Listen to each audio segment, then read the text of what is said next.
Résultats, débriefs, analyses, interviews. Les sportifs s'invitent dans Sport LFM, c'est l'émission sportive par référence avec Raju tous les lundis sur LFM. Et donc aujourd'hui dans Sport LFM, on parle d'avion normal. L'équipe de France est à Mantes-la-Jolie pour un entraînement en vue de la Coupe du Monde et aussi bien sûr des JO. Et je suis avec deux membres de l'équipe de France, avec Mickaël Marteau et Guillaume Reynaud. Comment ça va, messieurs? Très bien, très bien. Ouais, ça va. Avec ce temps, avec un petit peu plus de soleil, ça sera encore un petit peu mieux, c'est vrai. Mais bon, pour l'instant, on se plaint pas trop, quoi. Donc on va commencer avec toi. Toi, c'est Mickaël Marteau, c'est ça? Guillaume Reynaud, donc on va leur faire ça. Donc on va commencer avec toi, Guillaume Reynaud. Toi, c'était deuxième JO en fait. Voilà, c'est mes deuxièmes JO. J'ai fait mes premiers JO à Pékin en 2008 avec une 4e place. Et donc là, je repars en 2012 avec une place de remplaçant avec le jeune Mickaël Marteau pour Londres. Donc 4e place, un peu la place bâtard, j'ai envie de dire, finalement. Voilà, c'est un peu ça en fait qui m'a fait faire un tremplin, qui m'a fait faire continuer pour aller jusqu'à ces Jeux de Londres. Et du coup, ça a été un échec au mois d'avril lors des sélections nationales avec une 4e place en 200 barreurs poids léger, ce qui nous a pas ouvert les portes pour les Jeux Olympiques.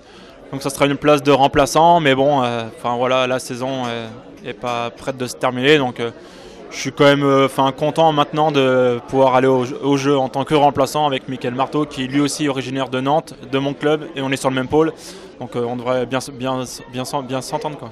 Et voilà, donc tu l'as cité, Mickaël Marteau est également avec nous, remplaçant pour ces JO, mes premiers JO du coup. Oui, tout à fait. J'ai 19 ans. La première fois j'ai été médaillé en 2010 en junior, donc j'ai terminé deuxième. Si après ma course on m'aurait dit qu'en 2012 j'allais être remplaçant pour les Jeux, j'aurais pas cru honnêtement. Là, les sélections en avril ont fait que je suis remplaçant pour le 4 de couple et le 2 de couple lourd. Donc j'espère, je leur souhaite de réussir les Jeux de Londres et puis je suis là s'il y a un problème, quoi. De toute façon, on va peut-être te voir si quelqu'un se blesse ou quoi. Oui, bien sûr. Bon, après, c'est pas le but de l'opération non plus, quoi. Mais je suis plus là en termes de réconfort et pour qu'ils se prennent pas la tête, quoi. Si à un moment il y a le moindre problème, je suis là et je monte dans le bateau, quoi. Alors justement, on va parler pour un plus grand public, parce que les spécialistes de l'aviron connaissent l'aviron, comment ça se passe. Mais comment justement ça se passe l'aviron, parce que beaucoup de gens ne connaissent pas forcément ce sport. On est combien sur un bateau? Alors l'aviron, on peut le pratiquer de 1 rameur à 8 rameurs avec un barreur. Il existe différentes catégories. Il y a d'abord le type de bateau utilisé. Donc on a le skiff, on est tout seul dans le bateau avec 2 pelles, le double avec 2 pelles dans chaque main, le 4 avec 2 pelles dans chaque main. Et après il existe, ça c'est le secteur couple parce qu'il y a 2 pelles, et il y a le secteur pointe où on rame qu'avec une pelle. Donc il y a le 200 barreurs, donc à 2 dans un bateau avec une pelle chacun, à 4 dans un bateau avec une pelle chacun, et à 8 rameurs avec une pelle chacun plus un barreur. D'accord. Et justement, donc l'aviron, c'est un sport que peu de gens connaissent. Vous, qu'est-ce qui vous a donné envie de faire de l'aviron? Tout d'abord, c'est un sport d'équipe, un sport où il y a beaucoup de monde, où on côtoie énormément de gens.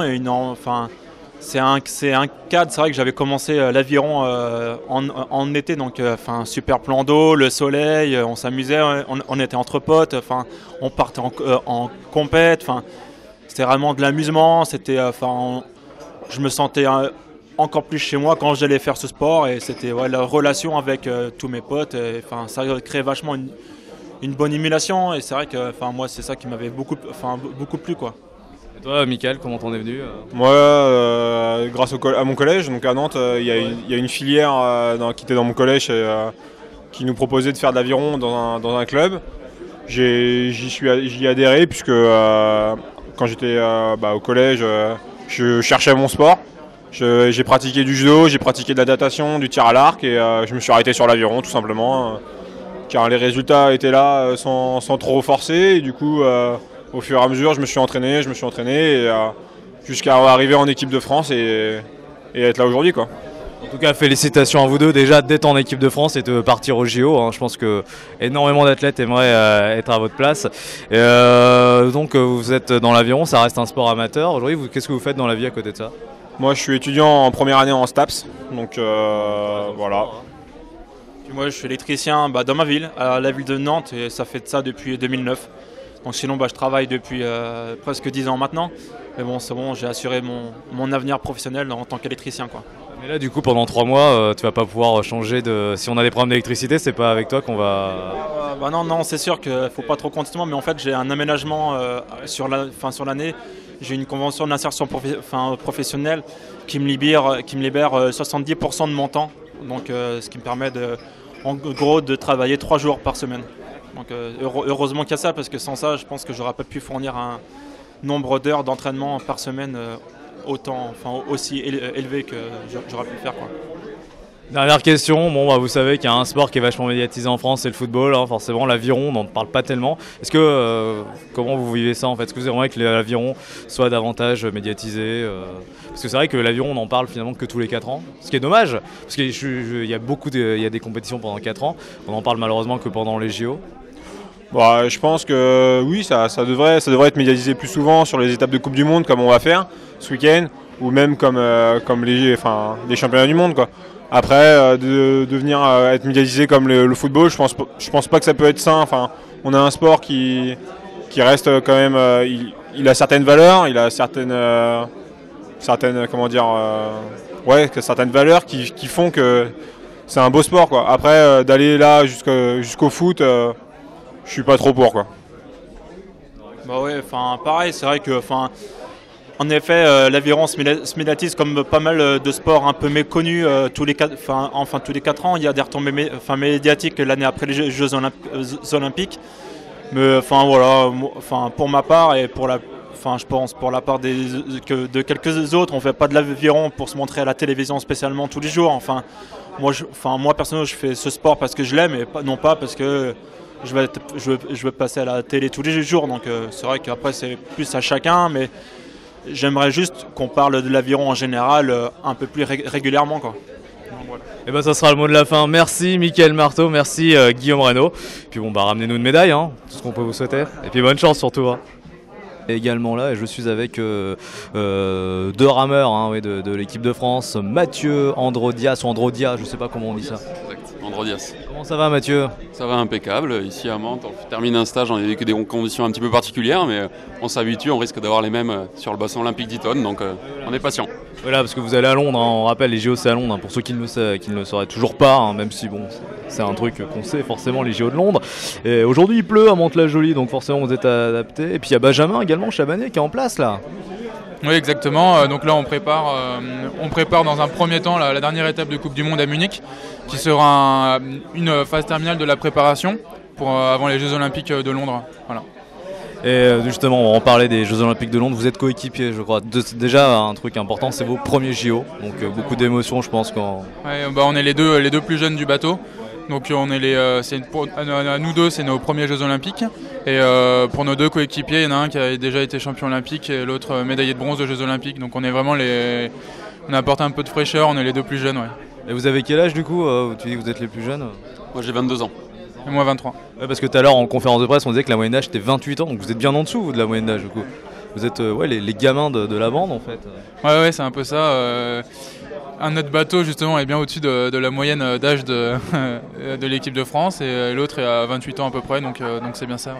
Enfin des gamins, vous faites en même temps 1m94, 1m90, donc forcément des grands gamins hein, si je peux me permettre. Donc voilà, premier JO, alors on va expliquer, tout à l'heure j'étais avec des coéquipiers à vous qui m'expliquent qu'il y avait plusieurs types de bateaux. Vous savez quoi comme bateau que vous allez avoir? Différents types de bateaux, c'est-à-dire Il y a plusieurs types où on peut être à 2, on peut être à 4. Ouais. Il y a plusieurs disciplines déjà pour faire simple, où on peut ramer à une seule pelle, ou on peut ramer avec 2 pelles. Donc à pointe, ça la catégorie de pointe avec une seule pelle, la catégorie de couple avec 2 pelles. Ensuite, ajouté à ça, il y a deux catégories de points, il n'y en a pas plus. Il y a la catégorie poids léger, qui est une moyenne de bateau à 70 kg. Le reste, au-dessus de 70 kg, c'est la catégorie toute catégorie. Donc nous, on rame avec 2 pelles, et on a toute catégorie, puisque notre poids est supérieur à 70 kg. Ouais, je vois 93, 94 kg, forcément, ouais, c'est au-dessus de 70. Donc vous êtes à 4 sur le bateau. C'est ça, exactement, à 4, ouais. Donc il y a vous deux, et c'est qui les 2 autres en fait? Donc on fait équipe avec Adrien Hardy, donc, qui est champion olympique en 2004, et Pierre-Jean Pelletier, qui est médaillé olympique à Pékin en 2008. Donc la tête de bateau, voilà, avec les anciens, et puis nous on est à l'arrière avec Benjamin. Et donc bon, voilà, la question va être claire, c'est quoi vos objectifs? Quels sont les objectifs fixés par le coach et même par vous? Tout simplement, je pense qu'avec Mathieu, on va vous dire que c'est le même, c'est d'être médaillé, on court à la médaille, de toute manière on va pas au jeu pour rien faire. Sur la première étape de coupe... Laquelle médaille aussi? On prendra la plus belle qui est à prendre. C'est sûr qu'on rêverait tous du titre. Après, on va pas cracher, on va pas cracher sur une médaille d'argent ou une médaille de bronze. La densité est telle qu'on peut prétendre à plein de choses. On peut être sur une fin de finale ou sur une finale B, mais aussi on peut aussi prétendre à une marche du podium. Voilà, cette densité nous permet justement sur une bonne course, sur un bon élan, faire quelque chose de beau et de grand, quoi. Et ça fait combien de temps que vous vous préparez à aller au JO, que vous dites il y a possibilité d'aller au JO de Londres? Ça fait combien de temps que vous êtes mis dans cet objectif-là justement? Nous, ça fait quelques années quand même qu'on pratique l'aviron, mais on est vraiment sur ce projet olympique depuis à peu près 2 ans, avec cette année quand même un investissement bien supérieur à l'an dernier. Donc on va dire, et pour certains 4 ans depuis les Jeux de Pékin. Donc c'est vrai qu'il y a beaucoup d'attentes sur ces Jeux parce qu'il y a beaucoup de travail, beaucoup de sacrifices. Donc on a hâte d'y être. Oui, j'imagine. Ça va être la première semaine, la deuxième semaine, vous savez? C'est la première semaine des Jeux, ouais, c'est ça. Donc là, ce qui est bien en plus pour nous les Français qui allons au restaurant, c'est qu'il n'y a pas de décalage horaire. Il y a eu ça l'année quand c'était à Atlanta, quand c'était à Sydney. Là, c'est quoi? C'est 1 heure aussi, c'est peut-être 1 heure de décalage horaire, mais bon, ça va être dans nos horaires, quoi. Ouais, c'est ça, il y a 1 heure de décalage. Je crois que la France est 1 heure de plus. Quand il sera 10h à Londres, il sera 11h en France. C'est que dalle, quoi. C'est ça. Pas grand chose. Et qu'est-ce qu'on peut, ce qu'on peut vous souhaiter évidemment, c'est la médaille d'or. J'en parlais avec vos collègues. C'est vrai que l'aviron n'est pas forcément un sport que les gens connaissent. Comment qui n'est pas tellement médiatisé? Est-ce que vous aimeriez justement que l'aviron soit davantage médiatisé? Juste pour rebondir à ça, c'est vrai qu'en France, l'aviron n'est pas très médiatisé. Par contre, là où on va, en Angleterre, à Londres plus principalement, c'est un des sports majeurs. C'est-à-dire que sur des courses comme Oxford-Cambridge, il peut y avoir 100 000 spectateurs, 120 000 spectateurs. Sur la régate Royal Denley, il peut y avoir 80 000 spectateurs sur le week-end. Et voilà, donc c'est un sport majeur. Les gens s'y intéressent. D'ailleurs, même pour nos familles, pour trouver des places dans les gradins pour pouvoir nous supporter, c'est pas si simple que ça. Et ça ça va peut-être en surprendre quelques-uns, mais ça a peut-être autant d'ampleur que le foot. Le foot à Londres. L'aviron a autant d'ampleur que le foot, quoi. C'est vrai ça, franchement, vraiment l'aviron, parce que quand même le foot à Londres, quand même. C'est vrai que c'est quelque chose, mais un stade peut remplir 120 000 personnes, et une course d'aviron peut aussi en rassembler autant sur une course entre les universités. Et une question qui a rien à voir, est-ce que vous étiez au courant que les créateurs de Facebook faisaient de l'aviron? Oui, complètement, on a su ça, ouais.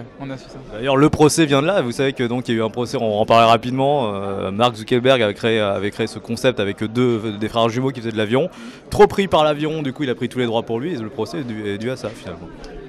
C'est une info que vous le saviez pas. Oui, on a vu, pour certains d'entre nous, on a vu le film, c'était des rameurs. Je sais que même moi, je sais pas exactement situer la performance qu'ils ont fait, peut-être que Mathieu sait, mais ils ont été, il me semble, finalistes olympiques en 8. Donc c'est vraiment des athlètes qui eux aussi ont réussi à mener un parcours professionnel à côté et ont été étudiants dans des grandes universités. Ouais. Et oui, c'était l'université. Il me semble que c'était à Harvard. Facebook à la base vient d'Harvard. Vous êtes arrivé comment, vous, dans l'aviron? Comment c'est parce que au moment où tout le monde fait du foot, du tennis, du basket, c'est l'aviron. Moi, en tout cas, pour ma part, c'est une histoire de famille, quoi. Ça vient de mon arrière-grand-père, ensuite mon grand-père, mes parents, mes oncles. Donc voilà, c'est vrai que ça s'est fait assez naturellement pour moi. J'ai suivi un petit peu la voie familiale. Pour ma part, je suis pas du tout d'une famille d'aviron. Je suis arrivé un petit peu là par hasard. Justement, j'étais un peu touche à tout, foot, tennis, un petit peu le pack classique des jeunes. Et puis je suis arrivé là, j'ai accroché de suite et du coup j'ai abandonné un peu tout le reste. Mais je suis arrivé là principalement par hasard. Ouais. Et ce sera un mot de la fin. Merci messieurs. Et puis ramenez-nous des médailles. C'est ce que je vais dire, je crois, à tous vos coéquipiers. Merci beaucoup.